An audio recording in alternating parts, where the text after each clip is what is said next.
Assalamualaikum warahmatullahi wabarakatuh. Alhamdulillah, wassalatu wassalamu ala rasulillah wa ala alihi wa ashabihi wa mawala. Asyhadu an la ilaha illallah wa asyhadu anna muhammadan abduhu wa rasuluh. Subhanaka la ilma lana illa ma 'allamtana innaka antal alimul hakim. Rabbi shrah li sadri wa yassir li amri wahlul 'uqdatam min lisani yafqahu qawli. وقد قال تعالى في كتابه الكريم وهو أصدق القائل أعوذ بالله من الشيطان الرجيم بسم الله الرحمن الرحيم إنا أعطيناك الكوثر فصل لربك وانحر. الآية صدق الله العظيم. أما بعد. Ma'asyiral muslimin wal muslimat, Bapak Ibu, para pemirsa dimanapun berada, yang semuanya insya Allah dimuliakan oleh Allah Subhanahu wa Ta'ala. Bersyukur kita kepada Allah dengan mengucapkan kalimat Alhamdulillahi Rabbil Alamin, karena sampai pada kesempatan kali ini Allah Subhanahu wa Ta'ala masih membimbing kita. Allah Subhanahu wa Ta'ala masih memberikan pertolongan kepada kita sehingga kita bisa melakukan ketaatan. Bersalawat kita kepada Rasulullah dengan mengucapkan kalimat Allahumma salli ala Sayyidina Muhammad wa ala ali Sayyidina Muhammad. Assalamu alayka ya Rasulullah.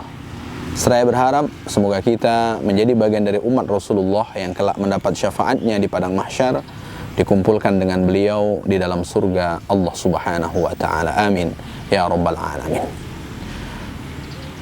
Bapak Ibu, para pemirsa dimanapun berada, insya Allah tema kajian kita kali ini adalah hukum dan hikmah berkorban. Karena sebentar lagi kita akan memasuki bulan Zulhijjah, dan di sana ada syariat yang disebut dengan syariat berkorban. Lalu kalau kemudian ada syariat berkorban, lalu apa hukumnya? Ketika kita melihat firman Allah Subhanahu wa Ta'ala yang menyatakan wanhar dan berkorbanlah, di sana ada tanda perintah. Lalu apa makna tanda perintah itu? Apakah lil wujub menunjukkan arti wajib atau lin nadab perintah itu menunjukkan arti sunnah? Maka ulama berbeda pendapat. Jumhurul ulama, mayoritas ulama, ketika membicarakan tentang hukum berkorban, yang dimaksud jumhurul ulama di sini, mayoritas ulama, ada Malikiyah, ada Syafi'iyah, lalu kemudian ada Hanabilah. Ketiga mazhab ini memberikan penjelasan bahwa hukum berkorban itu adalah sunnah muakkadah. Sementara Hanafiyah, pengikut Imam Hanafi, terkait dengan hukum berkorban ini adalah wujub, hukumnya wajib. Maka kalau orang yang mengikut mazhab Hanafi, berkorban baginya hukumnya wajib. Mayoritas ulama mengatakan bahwa hukum berkorban itu adalah sunnah muakkadah. Maka kita bisa mengetahui hukum di dalam Islam itu ada 5. Ada wajib, ada haram, ada sunnah, ada makruh, ada mubah. Maka di dalam mayoritas mazhab ulama, hukum berkorban itu adalah sunnah muakkadah. Sunnah muakkadah. Sunnah itu apa? Ma yuthabu fa'iluh. Orang yang mengerjakan akan mendapat pahala di sisi Allah Subhanahu wa Ta'ala. Sehingga makruh hukumnya bagi orang yang punya kemampuan lalu kemudian dia tidak berkorban. COVID-19 ini tentu membuat banyak orang terdampak. Lalu apakah kemudian hukum berkorban itu dari sunnah menjadi tidak sunnah masih kita rasakan atau tidak? Masihkah kita menjadi bagian dari orang-orang yang sunnah itu? Maka tergantung apa yang kemudian kita punya di saat hari raya kurban. Sehingga Rasulullah SAW sebutkan, man lahu sa'atan falam yudhi fala yaqrabanna musallana. Al-hadits fima makna. Orang yang punya kecukupan pada hari raya kurban lalu kemudian dia tidak mau berkorban, fala yaqrabanna musallana, kata Rasulullah, maka jangan dekati tempat salat kami. Artinya apa? Rasulullah ingin menjaga antara beliau dengan orang yang tidak mau melaksanakan korban. Maka kalaulah kemudian korban itu sunnah muakkadah, sunnah yang kemudian kokoh, yang sangat dianjurkan, bagaimana kemudian kita mencontoh apa yang sudah diajarkan oleh Nabi kita Muhammad sallallahu alaihi wasallam. Bapak Ibu, para pemirsa yang dimuliakan oleh Allah Subhanahu wa taala. Lalu apa hikmah berkorban itu? Ada beberapa poin yang akan kita sampaikan yang membicarakan tentang hikmah berkorban. Yang pertama, Ihya'u sunnati Ibrahim alaihissalam. Korban itu hikmah yang pertama adalah menghidupkan sunnah yang dahulu telah dirintis oleh Nabi Ibrahim alaihissalam. Ketika Nabi Ibrahim lama menunggu kehadiran seorang putra, ketika putra itu mulai beranjak besar, lalu kemudian ada perintah untuk mengorbankannya. Lalu kemudian dalam perjalanan itu, karena keikhlasan Nabi Ibrahim dan keikhlasan Nabi Ismail untuk memenuhi perintah Allah Subhanahu wa taala, lalu kemudian Allah Subhanahu wa taala kirimkan tebusan domba. Sehingga Rasulullah sallallahu alaihi wasallam ketika ditanya oleh para sahabat, di antara sahabat yang mendengarkan pernyataan Rasulullah sallallahu alaihi wasallam itu adalah Zaid bin Arqam.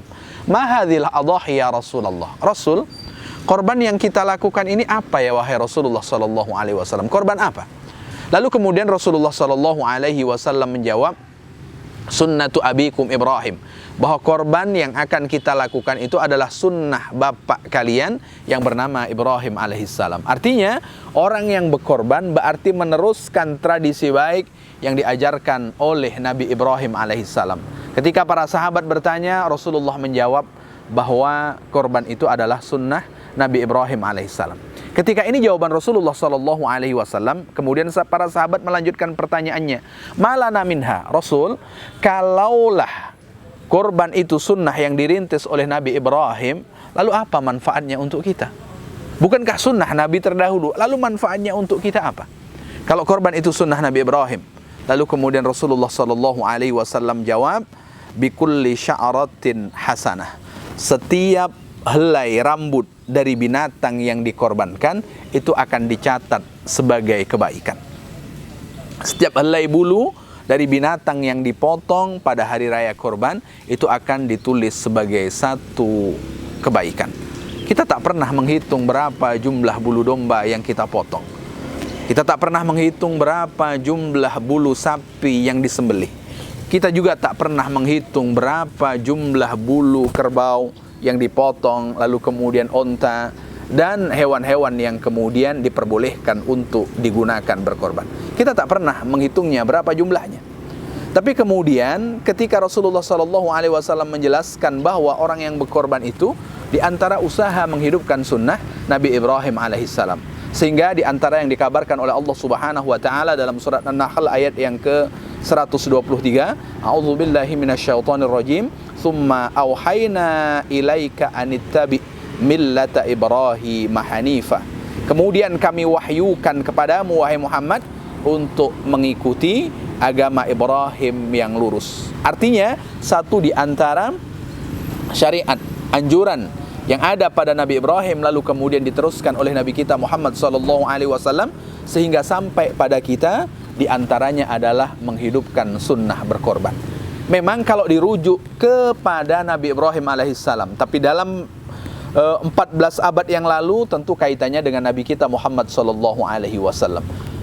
Saat itu sunnah Nabi Ibrahim, maka secara otomatis bagi umat Nabi Muhammad ketika mengikutinya juga menghidupkan sunnah Nabi kita Muhammad SAW. Apa untungnya orang yang menghidupkan sunnah Rasulullah? Dia jelaskan, man ahya sunnati faqad ahabbani wa man ahabbani kana ma'i fil jannah. Orang yang menghidupkan sunnahku berarti dia mencintai aku, dan orang yang mencintaiku kelak bersamaku di dalam surga. Ini pernyataan Rasulullah SAW. Maka bukti cinta kita tak cukup hanya mengatakan bahwa aku mencintaimu wahai Nabi Muhammad SAW. Ada pengorbanan. Satu di antara pengorbanan adalah menghidupkan sunnah Rasulullah, dan di antara sekian banyak sunnah Rasulullah SAW adalah berkorban. Bapak Ibu, para pemirsa yang dimuliakan oleh Allah Subhanahu wa taala. Yang kedua, hikmah berkorban. Apa dia? Yang kedua adalah izharus syukri lillahi azza wa jalla. Memperlihatkan rasa syukur kepada Allah Subhanahu wa taala. Maka kalau kita lihat asbabun nuzul, latar belakang Allah Subhanahu wa taala menurunkan surat Al-Kautsar, di antaranya Rasulullah sallallahu alaihi wasallam pada waktu itu sedang diuji oleh Allah Subhanahu wa taala. Apa ujian yang Allah Subhanahu wa taala timpakan kepada Rasulullah? Pada waktu itu putranya meninggal. Saat putranya meninggal, Rasulullah sallallahu alaihi wasallam meneteskan air mata. Dan itu dilihat oleh Abdurrahman bin Auf. Apa kata Abdurrahman bin Auf kepada Rasulullah? Wa anta tabki ya Rasulullah? Rasul, engkau juga meneteskan air mata? Apa jawaban beliau? Innal aina tadmu'u wal qalba yahzunu walakin la aqulu illa bima yarda rabbuna. Sungguh mata ini meneteskan airnya, hati ini amat bersedih, tapi mulut ini tak akan bertutur kecuali kalimat yang mendapat ridha dari Tuhan kami. Artinya apa? Rasulullah mengajarkan kepada kita, seandainya Allah uji kita, silahkan kita menangis. Seandainya Allah Subhanahu wa taala uji kita, silahkan kita bersedih. Tapi jangan sampai tetesan air mata dan kesedihan itu membuat mulut kita latah mengeluarkan kalimat yang tak mendapat ridha dari Allah Subhanahu wa taala. Maka ketika Rasulullah sallallahu alaihi wasallam bersedih ini, satu di antara yang Allah Subhanahu wa taala ingatkan, inna a'tainakal kautsar. Sesungguhnya kami telah memberikan kepadamu wahai Muhammad al-Kautsar. Di antara makna al-Kautsar itu adalah an-ni'am al-katsirah, nikmat yang banyak. Artinya, jangan jadikan satu kesedihan membuat kita menutup mata untuk memandang, melihat nikmat Allah Subhanahu wa taala yang lainnya. Karena masih banyak nikmat yang lainnya, maka jangan sampai mata kita tertutup hanya melihat satu kesedihan sehingga kita lupa nikmat-nikmat Allah Subhanahu wa taala yang lainnya yang Allah Subhanahu wa taala masih berikan kepada kita. Oleh karena itu, orang berkorban itu satu di antara usaha memperlihatkan kesyukurannya kepada Allah Subhanahu wa taala. Karena syukur itu tak cukup hanya ucapan lisan. Ada kalimat wa amma bi ni'mati rabbika fahaddits. Adapun atas nikmat Tuhanmu, maka kabarkanlah, maka ceritakanlah. Maka satu di antara kita ingin membuktikan rasa syukur kita akan nikmat yang Allah Subhanahu wa taala berikan. Allah minta ketika di bulan Zulhijjah kita melaksanakan korban. Itu sebagai bentuk rasa syukur akan nikmat yang Allah Subhanahu wa taala berikan kepada kita. Maka kita perlihatkan dengan cara apa? Dengan cara berkorban. Itulah hikmah di antara sekian banyak hikmah terkait dengan pelaksanaan ibadah kurban. Jadi memperlihatkan rasa syukur. Kalau kemudian kita ingin menghitung berapa jumlah nikmat Allah Subhanahu wa taala yang Allah berikan kepada kita, tentu kita tak mampu menghitungnya. Wa in ta'uddu ni'matallahi la tuhsuha. Kalau seandainya engkau menghitung nikmat Allah, niscaya engkau tak akan pernah mampu menghitungnya. Barangkali yang kita hitung kesedihan karena COVID-19 ini, yang kita hitung. Tapi lihat juga sekian nikmat yang masih Allah Subhanahu wa taala berikan kepada kita. Dalam keadaan payah, dalam keadaan yang kesehatan begitu luar biasa terancam, tapi kemudian Allah masih berikan kita kesehatan sampai sekarang ini.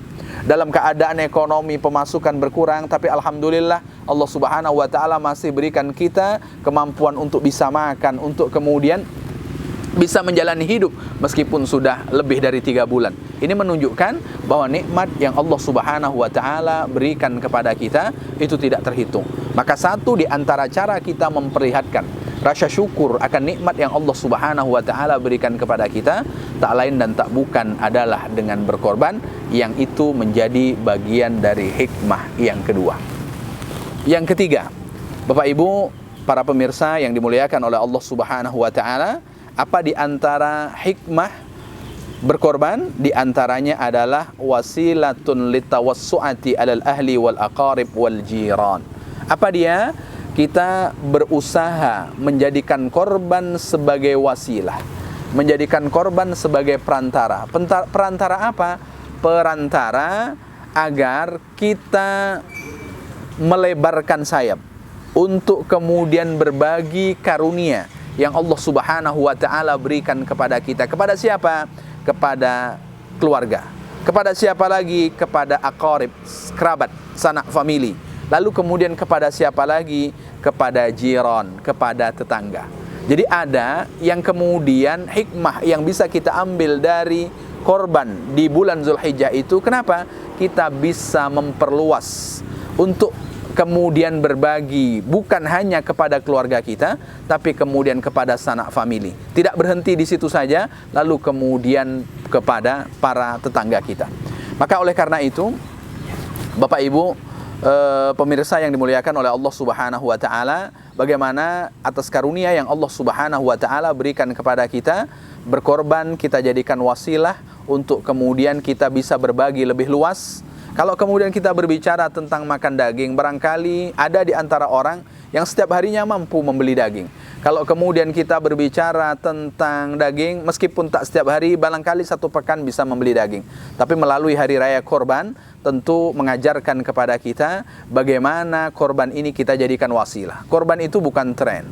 Korban itu bukan untuk dipuji oleh orang yang ada di sekitar kita.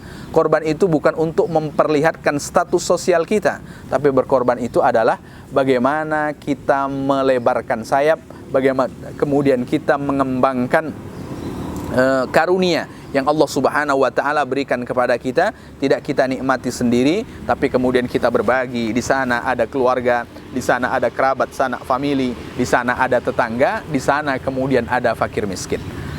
Bapak Ibu, para pemirsa yang dimuliakan oleh Allah Subhanahu wa taala, barangkali kita sudah mampu melakukannya pada urutan yang pertama kepada keluarga. Kita sudah mampu melakukannya pada urutan yang kedua, sanak famili kerabat. Yang ketiga, kita sudah bisa berbagi dengan tetangga, lalu dengan fakir miskin. Apalagi di Pekanbaru. Mohon maaf Bapak Ibu yang dimuliakan oleh Allah Subhanahu wa taala, di beberapa masjid itu jumlah orang yang berkorban itu luar biasa. Sampai kemudian sebagian masjid terkumpul 24 sapi, 25 sapi. Sementara masih juga di kota Pekanbaru, di bagian pesisir itu banyak yang kemudian kita jumpai tempat-tempat yang tak ada orang berkorban. Musola-musola, masjid-masjid tak ada orang berkorban. Maka dompet duafa sudah beberapa kali hari raya korban itu memperhatikan sebahagian, karena tak mungkin semuanya bisa di-cover oleh dompet duafa. Hanya sebagian dari beberapa tempat yang di setiap hari raya korban tidak ada orang berkorban. Maka berkorban itu tak hanya sekedar kita berbagi atas karunia yang Allah berikan kepada kita untuk diri kita, untuk keluarga kita, lalu kemudian untuk sanak famili kita, untuk kerabat kita, untuk tetangga, tapi kemudian ada fakir dan miskin. Berbicara tentang miskin barangkali ada di sekitar kita, tapi kalau kemudian berbicara tentang fakir, sulit kita jumpai orang yang tak punya kerja lalu kemudian punya kebutuhan hidup. Dan ternyata itu banyak masih di kota kita Pekanbaru, di bagian pinggiran. Maka oleh karena itu, hikmah di antara kenapa disyariatkan berkorban, kita dianjurkan untuk kemudian berbagi atas karunia nikmat yang Allah Subhanahu wa taala berikan kepada kita, yaitu dengan berkorban. Bapak Ibu, para pemirsa yang dimuliakan oleh Allah Subhanahu wa taala. Selanjutnya, apa di antara hikmah berkorban? At-ta'allum bis-sabri fi imtithali awamiri. Di antara hikmah berkorban itu adalah sabar di dalam melakukan apa yang Allah Subhanahu wa taala perintahkan. Kalau Nabi Ibrahim tak sabar, tentu dia tidak akan melaksanakan perintah Allah untuk menyembelih Ismail. Sabar itu ternyata bukan hanya karena ujian yang Allah Subhanahu wa taala timpakan kepada kita, tapi juga ada sabar kaitannya taat kepada Allah Subhanahu wa taala. Sabar dalam meninggalkan apa yang Allah Subhanahu wa taala larang. Sabar di dalam ujian yang Allah Subhanahu wa taala timpakan. Sabar di dalam melakukan apa yang Allah Subhanahu wa taala perintahkan. Maka di antara hikmah kenapa berkorban, kita dianjurkan untuk kemudian bersabar untuk melakukan apa yang Allah Subhanahu wa taala perintahkan. Kalaulah seandainya kita tidak bersabar, tentu berat bagi kita untuk berkorban. Tentu berat bagi kita untuk kemudian melaksanakan korban. Apalagi korban di tahun 1441 Hijriah itu dengan bervariasi, ada yang 2 juta, ada yang 1.950 domba, lalu kemudian ada juga yang 2.350 dan kemudian seterusnya. Maka yang paling terpenting bagi kita adalah bagaimana kita bisa menemukan hikmah. Bukan hanya sekedar ritual tahunan kita, tapi ada pelajaran yang bisa kita ambil, ada pesan-pesan hikmah yang kemudian perlu kita dapatkan dari proses pelaksanaan korban yang setiap tahun. Semoga Allah Subhanahu wa Ta'ala memberikan kita kemampuan untuk bisa mengikutinya. Kemudian yang terakhir, Bapak Ibu para pemirsa yang dimuliakan oleh Allah Subhanahu wa Ta'ala, di antara hikmah berkorban itu adalah ziyadatul mawaddah wal mahabbah bainal muslimin. Dengan berkorban itu bisa menambah rasa kasih sayang, rasa mencintai antara sesama muslim. Bapak Ibu yang dimuliakan oleh Allah Subhanahu wa Ta'ala, ada orang berkorban tapi dia tak tengok di mana hewan korbannya itu disembelih. Dia hanya menerima laporan saja. Oh, ternyata hewan korbannya itu disembelih di pedalaman. Lalu kemudian ada rasa bahwa orang yang di pinggiran, orang yang mohon maaf dalam tanda kutip bisa disebut mungkin termarginal dari kehidupan yang luar biasa kita nikmati sekarang ini, tapi mereka bisa merasakannya. Oh, ternyata masih ada orang yang peduli, masih ada orang yang perhatian, sehingga muncul rasa kasih sayang. Kalau dahulu barangkali tak ada, kita jumpa dengan tetangga dengan kemudian memberikan daging dan lain sebagainya, barangkali sekarang kita bisa melakukannya di hari raya korban. Maka di antara hikmah pada hari raya korban itu menumbuhkan rasa kasih sayang di antara orang yang beriman. Dan rasa kasih sayang itu biasanya muncul ketika ada rasa gembira, ketika ada rasa senang, ketika ada rasa bahagia. Maka di antara hal yang ditanyakan kepada Rasulullah sallallahu alaihi wasallam, ayul a'mali ahabbu ilallah, Rasul, dari sekian banyak amal, amal mana yang paling dicintai oleh Allah Subhanahu wa Ta'ala? Di antara jawaban beliau adalah idkhalus surur ala qalbil mu'min, membuat hati orang yang beriman itu senang. Siapa yang tak senang menerima hadiah? Siapa yang tak gembira mendapatkan kunjungan? Siapa yang tidak, pokoknya bahagia luar biasa ketika mendapatkan sesuatu yang kemudian sebelumnya tak pernah ia dapatkan, bahkan jarang kemudian dia dapatkan. Maka ini menunjukkan bagian dari usaha kita untuk membuat orang lain juga merasakan senang seperti yang dirasakan oleh banyak orang di setiap hari raya korban. Oleh karena itu, sebagai akhir penutup, saya ingin mengulas kesimpulan dari apa yang kita sampaikan pada kesempatan sore hari ini. Hukum berkorban menurut mayoritas ulama mazhab Syafi'iyah, lalu kemudian Malikiyah, Hanabilah, hukumnya adalah sunnah muakkadah, dan kemudian menurut Hanafiyah hukumnya adalah wujub. Lalu kemudian hikmah di antara kita melaksanakan korban itu ada menghidupkan sunnah Rasulullah sallallahu alaihi wasallam. Lalu kemudian ada izharus syukri lillah, memperlihatkan rasa syukur kita kepada Allah Subhanahu wa Ta'ala. Lalu kemudian ada wasilatun litawassu'ah 'alal ahli wal aqarib wal jiran wal fakir, bagaimana korban itu kita jadikan wasilah untuk berbagi kepada sanak famili, kerabat, tetangga. Lalu kemudian ada fakir miskin. Lalu kemudian at-ta'allum bis-sabri fi imtisali awamiri, bagaimana kita belajar sabar untuk kemudian melaksanakan apa yang Allah Subhanahu wa Ta'ala perintahkan. Dan terakhir, bagaimana kita menambah rasa kasih sayang di antara sesama muslim. Semoga di tahun 1441 Hijriah ini, di bulan Zulhijjah, kita bisa melakukan amal-amal baik. Dan di antara amal baik yang luar biasa nilainya di bulan Zulhijjah itu adalah berkorban. Semoga kita menjadi orang-orang yang Allah masih berikan kita karunia. Bukan hanya karunia, banyak orang yang diberi karunia tapi Allah tak buka hatinya sehingga tidak ada keinginan untuk berkorban. Sehingga yang kita minta, Allah juga berikan kita petunjuk, berikan kita hidayah, bimbing kita sehingga kita bisa melakukan ketaatan kepada Allah dengan banyak cara. Di antara sekian banyak cara itu adalah berkorban. Barangkali demikian yang bisa saya sampaikan pada kesempatan kali ini. Tutur kata yang tak berkenan, saya mohon maaf yang sebesar-besarnya. Mari sama-sama kita tutup pertemuan kita kali ini dengan doa kafaratul majlis. Subhanakallahumma wa bihamdika asyhadu an la ilaha illa anta astaghfiruka wa atubu ilaik. Assalamualaikum warahmatullahi wabarakatuh.